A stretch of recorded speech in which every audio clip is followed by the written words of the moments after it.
Hello everyone, welcome to the Shellcoding on ARM Linux 32-bit course presented on YouTube.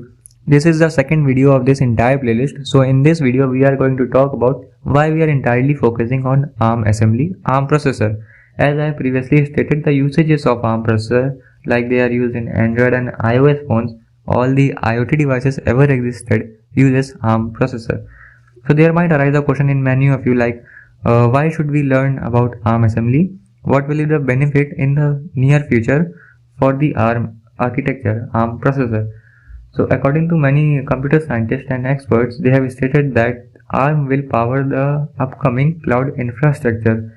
In today's world, the entire cloud infrastructure is getting power from an Intel or AMD processor, but in the near future, ARM will take place of Intel and AMD ones.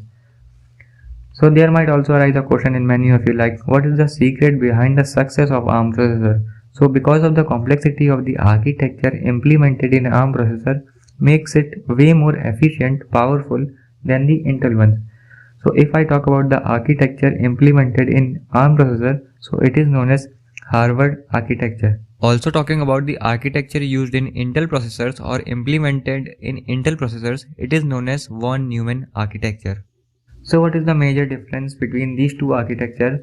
The major difference is the number of buses or the number of groups of buses used in both of these architectures makes it different from each other. If you want to know the difference between these two architectures, you can just Google it out. It is very simple. The number of buses in ARM is way more greater than the Intel one. So thus this makes ARM processor a better choice. As I have already stated that companies are also shifting towards ARM processor, like the latest Mac M1 is using an ARM processor. So because Apple had started using ARM processor, other companies will just copy it too, because as we already know about the mobile industry, Apple has just introduced a smartphone, and then all the companies started just doing the same. So if Apple had started using the ARM processor, other companies will start too.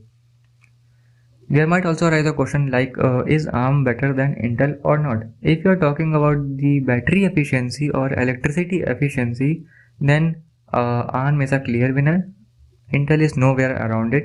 But if you are talking about the performance of both these processors, Intel may win now, but in the near future, ARM will definitely just overcome the processing power than the Intel ones, because ARM is just growing day by day and year by year.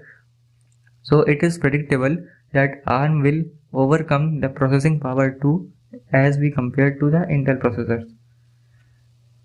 Also, a matter of fact, I want to state that the Fugaku supercomputer, it is a Japanese supercomputer, is also getting power from an ARM processor, a 64-bit ARM processor. It is known as A64FX. So you can just think what an ARM processor can do. Even a supercomputer is also getting powered from an ARM processor. There might also arise a question, why is ARM so fast? As I have already stated before the two slides, that because of the complexity of the architecture, difference in architecture of ARM and Intel ones makes a slight difference in it. Moving on to the end of this video, if you have any question related to this video, you can just simply ask in the comment section, show some support to the content, drop some likes and subscribe. You can download the slides used in this video from the description, where you will get all of the slides used in this video.